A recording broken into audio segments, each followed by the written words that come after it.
So yesterday I was reading my Bible and I came to this verse in Psalm that really got me thinking, and it really just kind of stuck to my heart. It's in Psalm 102 and it's verse 17. It says, He, God, will respond to the prayer of the destitute.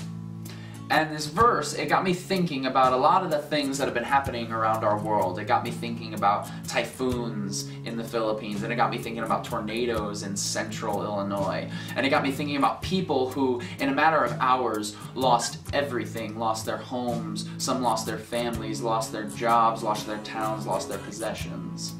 And they find themselves completely destitute. And even beyond that, it got me thinking about the millions of people around the world for whom their poverty is not a result of natural disasters, but it's a reality that they're forced to live with each and every day. Every day they try and find food. Every day they try and find clean drinking water. They are homeless all the time. And even beyond that, it got me thinking about those who are spiritually destitute, those who in the last year have lost a family member, or who have lost their job, or have gone through a divorce, or sickness has completely overtaken their family, and they're just left confused or angry or wondering where they're supposed to go next. And I can't help but think about the prayers of those who are physically or spiritually destitute, and how their prayers must outnumber my own by thousands. Because we all know that it's only when we have nothing that we finally begin to realize how much God is truly everything. And in light of all of those prayers that are prayed by those who are destitute, I think this verse provides a lot of much needed hope. Because the verse says, He, God, will respond to those prayers. You see, God doesn't just hear those prayers. He responds. He moves. He acts. He answers those prayers. And now I know that there's more than one person out there who's saying, no, John, you don't understand. I've been praying. I've been praying that my son would finally come home.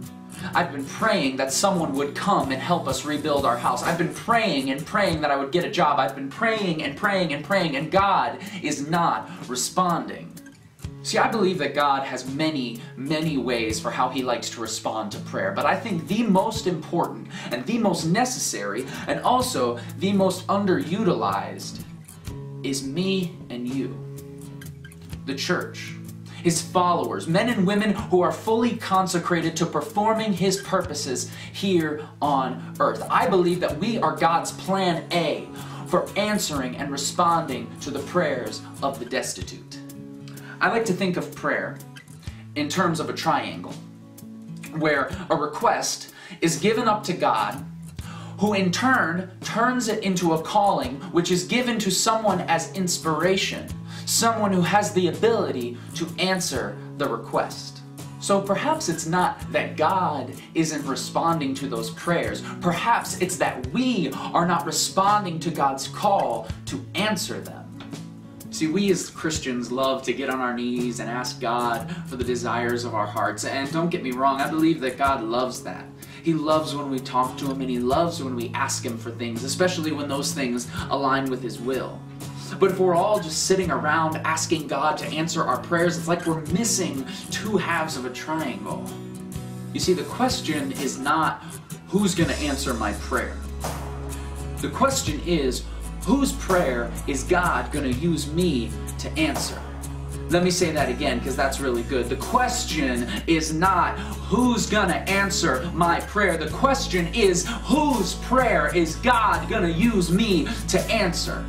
The calling that's on your heart, the calling that God has placed on your heart, that's God calling you to be the light in someone else's darkness, to be the hope in someone's hopelessness, to be the comfort in their despair, to be the spark in their revolution, to be the joy in their sadness. That's God calling you to be the answer to somebody's prayer. No, the question is not, will God respond to the call of the destitute? No, the question is, will you?